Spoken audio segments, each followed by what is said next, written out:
Selain increasing annuities atau anuitas yang pembayarannya itu naik berdasarkan inflasi, kita juga bisa mendefinisikan perpetuity yang setiap pembayarannya itu juga naik berdasarkan inflasi. Nah, kita mulai dari rumus anuitas yang tadi ya. Nah, rumusnya itu adalah ini. 1 dikurangin V pangkat N, atau kita gabungkan ya, dibagi dengan J min K. Ya. Nah, ini ada rumusnya. Nah, ini bisa saya ubah sedikit nih. 1 min 1 plus K, V itu kan 1 plus J ya. Dibagi dengan J min K. Nah, di sini tuh sebenarnya tuh saya telah mengasumsikan bahwa K-nya itu kurang dari J gitu. Jadi tingkat kenaikan inflasi itu lebih kecil daripada tingkat kenaikan uang kita di bank. Nah, ini merupakan asumsi penting. Karena kalau ini terjadi, 1 plus K per 1 plus J ini kurang dari 1 ya. Di antara 0 dan 1. Nah, jika ini terjadi, maka kita bisa mendefinisikan perpetuity yang kenaikannya itu disesuaikan dengan inflasi gitu. Jadi untuk kita tinggal tarik ini limit N menuju tahingga dari ini semua nih ya. Nah, akibatnya ini saya tulis nih.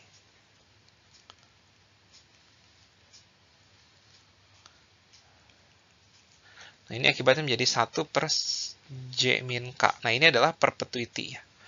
Ya, perpetuity ya. Jadi perpetuity dengan tingkat inflasi tingkat bunganya itu J, tingkat inflasinya itu K, itu adalah ini. Dan ini assuming ya, provided gitu ya, K-nya itu kurang dari J. Nah, bagaimana dengan kalau K-nya itu lebih besar dari J? Nah, itu nggak bisa ya. Nggak bisa karena silakan bisa dicoba sendiri sih. Nah, karena ketika K-nya itu lebih besar dari J, ini itu akan menuju infinity ya. Akan menuju infinity berarti akan semakin besar dan semakin besar gitu. Berikutnya ada contoh soal. Nah, contoh soal ini sama seperti yang tadi. Jadi seseorang mempunyai 1M yang akan dipakai untuk memberikan dia pembayaran seumur hidup. Nah, untuk yang nomor A itu tidak ada inflasi dulu, dan yang untuk B itu kalau ada inflasi 2% setahun. Nah, ini saya akan kerjakan yang A dulu. Nah, ini nggak susah, karena APR-nya 2,4% dan kita ingin pembayarannya itu per bulan, berarti kita ubah ini ke bunga efektif per bulan, yaitu 0,2%. Oleh karena itu, pembayaran yang ia terima per bulan itu adalah 1 million ya, dikali dengan J-nya, itu 0,2%. Nah, ini bisa kita hitung. Adalah ini. Ya, kita hidup dari bunga ya, seperti contohnya. Nah, ini kita 2000 ini akan kita dapatkan seumur hidup ya. Bukan seumur hidup, bahkan tahingga ya, tahingga. Nah, bagaimana kalau pembayarannya itu ingin mengalami kenaikan sesuai inflasi? Nah, itu berapa pembayaran pertamanya gitu. Jadi bukan per bulannya, tapi pembayaran bulan pertamanya.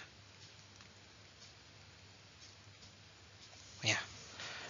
Dengan menggunakan rumus yang tadi, yaitu adalah 1 million dikalikan dengan ini, J dikurang K ya.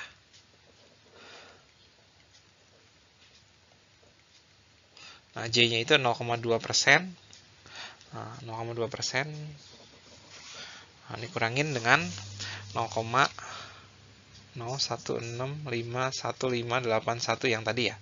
Nah, ini kita dapatkan sebesar 348.419 ya. Nah, kalau dibandingkan dengan ini sangat kecil sekali ya. Karena bulan pertamanya aja kita baru dapat sebesar 348, bulan keduanya naik sedikit sesuai dengan K-nya. Bulan ketiganya juga naik sedikit. Nah, tapi ingat bahwa ini tuh akan kita dapatkan seumur hidup atau tahingga kali. Tahingga kali gitu ya. Jadi ini tuh akan kita dapatkan tahingga kali. Nah, ini akan kita dapatkan tahingga kali juga gitu. Cuman kalau ini ada kenaikan.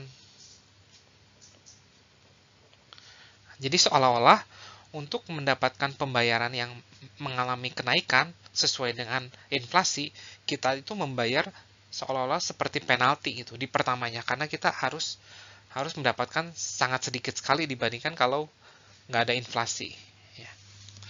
Dan lagi, dengan 1M ini kita bisa mendapatkan pembayaran yang naik seumur hidup selamanya, tapi cuman seharga 1 million gitu. Dan jadi ini merupakan suatu hal yang luar biasa sih sebenarnya. Dan di sini saya bisa komen mengenai ini, kalau J-nya itu kurang dari K. Nah, ini nggak mungkin ya. Nggak mungkin terjadi karena 1M itu nggak cukup untuk mendapatkan pembayaran yang mengalami inflasi dengan tingkat kenaikan K, karena bunga banknya itu lebih rendah dibanding bunga inflasi. Jadi 1M-nya itu seolah-olah kayak nggak cukup gitu. Tapi kalau di sini masih cukup. Ya, mungkin sedikit lebih jelas ya. Nah, di sini saya telah mensummarikan apa yang sudah kita pelajari.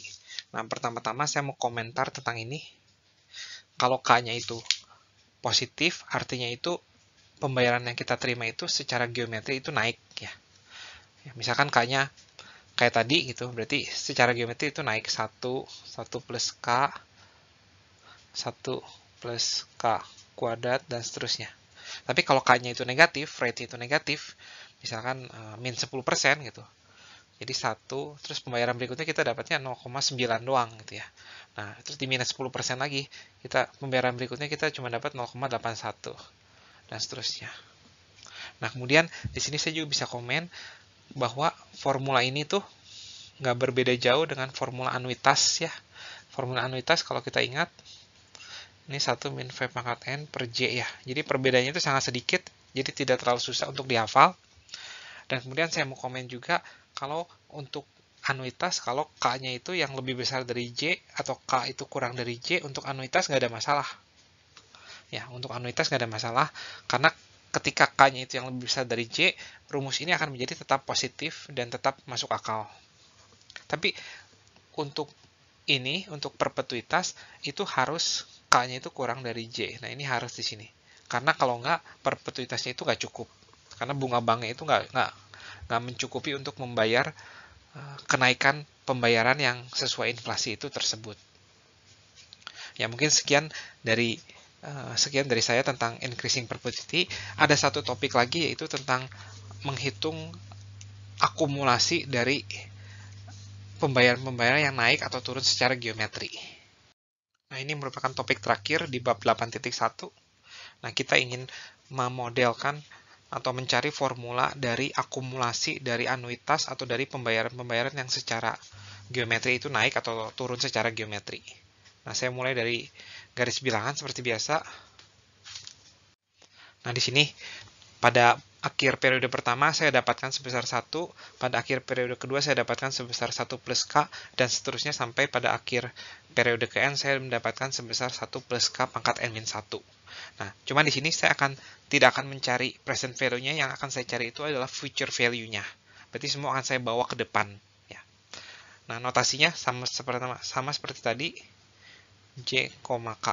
Ya.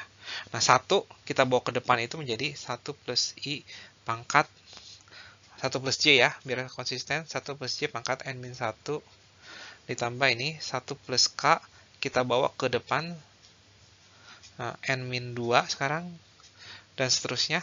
Sekali lagi lah, 1 plus K kuadrat, 1 plus J pangkat N-3 sekarang.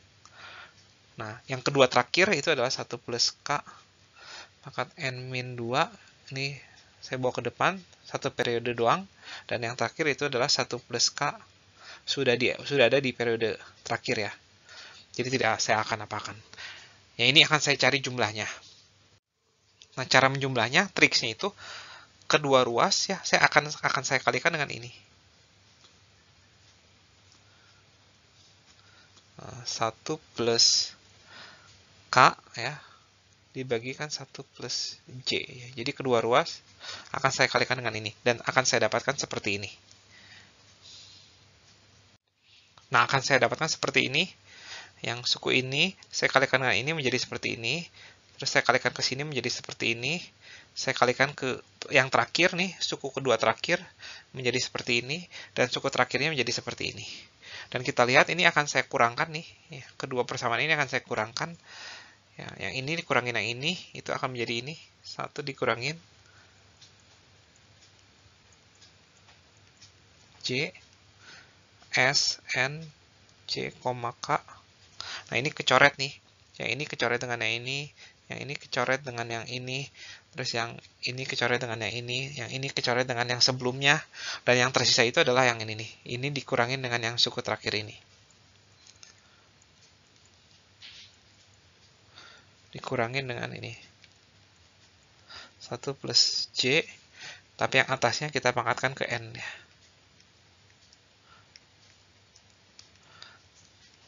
N. Nah, ini berarti Sn J, K-nya itu hasilnya adalah, nah ini kita samakan penyebut ya, ini menjadi 1 plus J pangkat N dikurangin 1 plus K pangkat N. Nah, ini dibagi dengan 1 plus J, tapi 1 plus J bisa kita coret dari yang ini nih, ini kita bisa samakan penyebut juga. Ya, jadi masing-masing ini mempunyai penyebut 1 plus J dan bisa kita coret, dan ini kita menjadi 1 plus J dikurangin 1 plus K, atau J kurang K. Ya, jadi rumusnya cukup mudah diingat juga sih untuk akumulasi dengan pembayaran-pembayaran yang naik secara geometri. Ya. Nah, sekian subbab 8.1, kita akan masuk ke subbab 8.2 tentang pembayaran-pembayaran yang naik secara aritmatik.